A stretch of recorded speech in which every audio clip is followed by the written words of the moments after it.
Hello and welcome to the channel. Today I want to talk about Project KB. They recently announced that Project KB was going to be cancelled and that they were going to remove all the material related to it from the internet. And I made a community post that got a lot of interaction, so I wanted to discuss it because I see a lot of mixed feelings in the community, either my community and like from what I've seen from the Japanese community. But I want to give my point of view on why is it good, why is it bad, all that stuff. So this is going to be a little bit of a ramble. I don't have a script and this is only one take, so bear with me. So why is it good? It's good for the team that was making Project KB because they are saving time, which also means that they are saving money, and because this is an opportunity for them to learn and to improve. Now, money and time should be obvious. These two are also like highly connected. Development time costs like money, like time, development time costs money, server costs money, all that stuff costs money. And saving money is good because that means that they can do another project.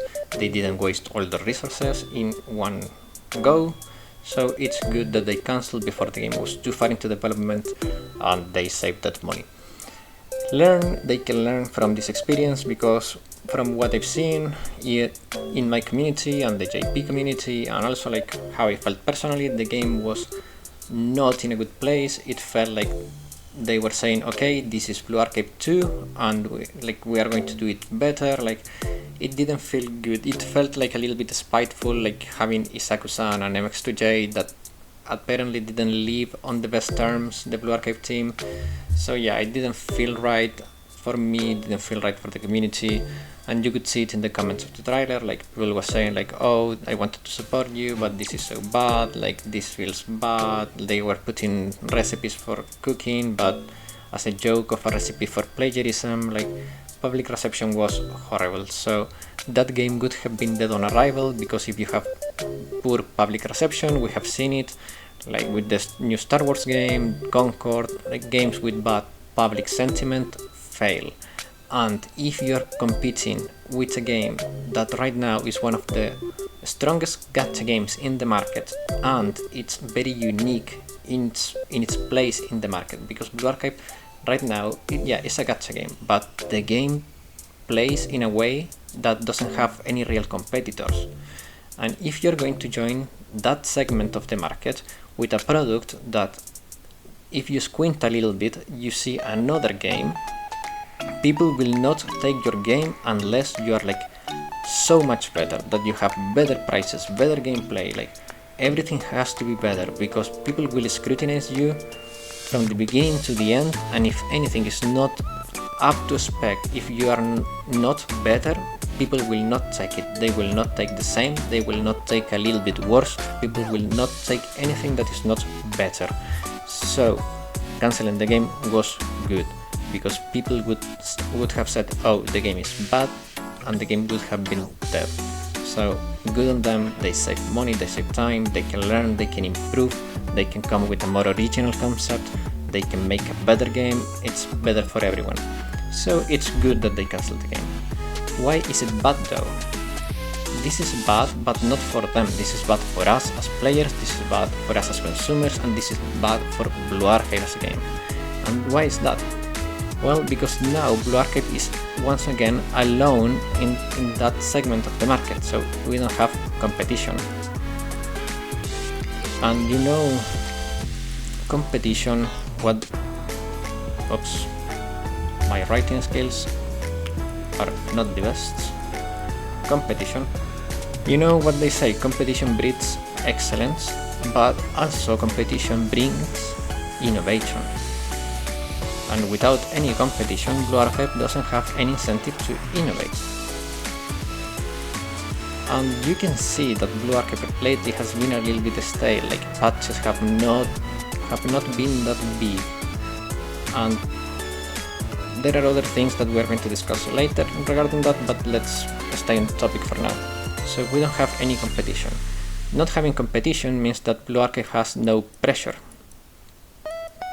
And pressure is important, because pressure can drive you as a developer to lower your prices or be more competitive in pricing. And why is that? Because if the game, let's say Project could be actually launched, it was a very different game and people received it well, and if they had like better prices or like more benefits inside of the same prices, Blue Archive would have been obligated to comply, to say, okay, we need to compete in pricing, we have to lower our prices or put more benefits into our stuff, maybe lower the gacha threshold, we have to be competitive. So having no pressure means that Blue Archive can stay as it is, so they don't have any pressure on price. They also don't have any pressure on systems, they don't have any pressure to take risks. If they don't take risks, the game stays the same, the game stays stale, the game doesn't innovate. There is no innovation when you don't take any risks. So that's why it's bad. Blue Archive doesn't have a competitor, which means there is no incentive for innovation, which means we don't have any pressure, which means the prices stay the same, benefits stays the same, and the game doesn't take any risks. So the game doesn't innovate, doesn't experiment, doesn't try new stuff. The game stays as it is, and that's not good for the long term, because the game staying as it is means that people eventually will get bored and move out to another game. However, there is another thing that you can observe, and I'm going to use my channel as a small sample size. It's a very small sample size, and I do this as a hobby, so it doesn't really matter to me too much in the grand spec of things, but I think it's an interesting data point that you can also kind of see yourself by looking at the rankings when you do raids, because in my opinion Blue Archive has been getting less new players lately. How can I tell this? Well, videos that they make that are targeting newer players are not getting as many views as they once did. You could say maybe you have a competitor, there is another channel that do better content. That's probably true, but I don't know, because I don't watch other YouTube channels. I want to do my own stuff, my own strategies, like share my experience. What I like and about making videos is sharing my experiences, my thoughts, like my opinions. I don't want to have my opinion influenced or like taint by other people's opinions, or like copying solutions and copy informations. Like I watch, for example, what they do in the ladder. I like looking at those, but I don't like looking at how they play that formation, how people actually like do the thing. Okay, I can go to the ladder and get some ideas. Okay, see, okay, this character is good, maybe this character is better. Okay, this character is used by everyone, this character is only used by some. Like, you can get some ideas, but I don't like watching other YouTube like Blue Archive content, because I want my content to be mine. I don't want it to be like an imitation or have elements of other people. I want it to be mine. However, as I was saying, new player content is going down in views. However, mid-tier content that I make, that is like, for example, guides up to Insane, or people like watching other stuff related to like more mid-tier part of the game, it's getting more engagement and more retention, and the channel has been growing, which is good. It means that I'm targeting like a segment of the player base that has little coverage, maybe, I don't know, but the channel has been growing, and that's great. But again, it doesn't really matter too much. It's just hobby. I don't get any money from this, so it doesn't matter. But I thought it was like a interesting data point to share, that how I can see that less new players are coming into the game. But you can also, as I said, look at the ranks. If you look at the ranks right now in Europe and JP, I don't know the other servers, I only play Europe and JP. Insane is not enough for Platinum. Insane gets you gold, and that's it. In JP, Torment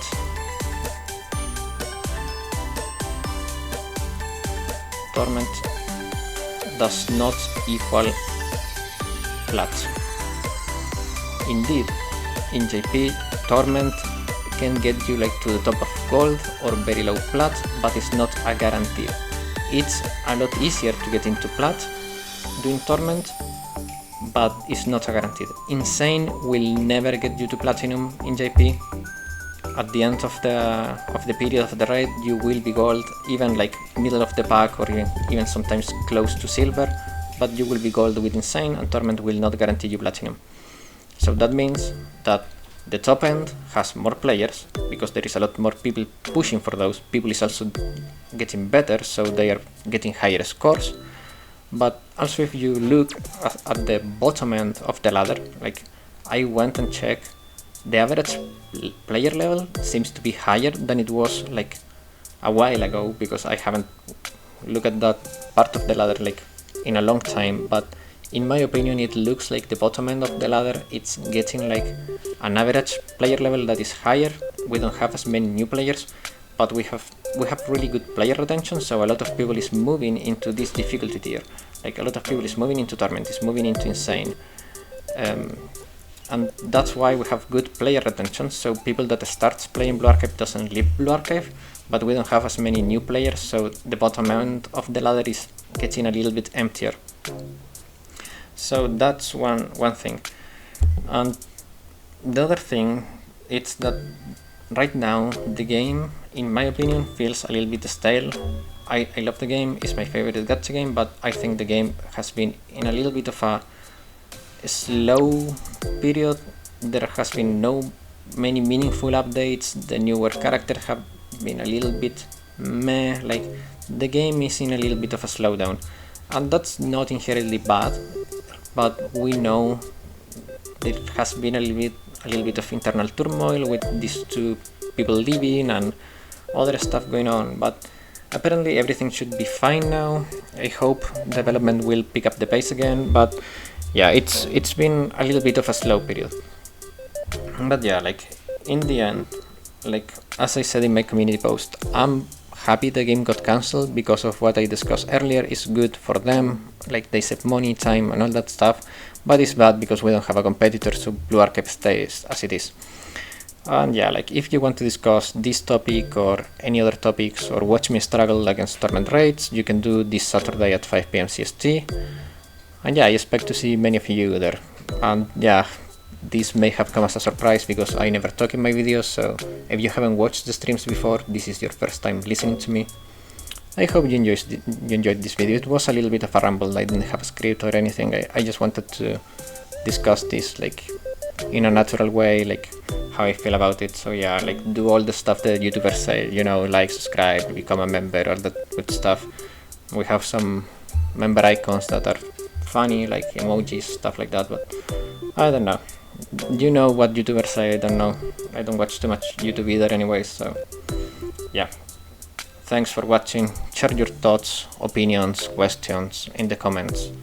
I really want to know how the community feels. It's been a really interesting week watching the community post, getting all the opinions and comments from the people. Like it's an interesting topic, and there is very mixed feelings in all communities. So yeah, I wanted to discuss this a little bit further and know what you guys think. So yeah, I'll see you on Saturday, and have a good rest of your day. Bye bye.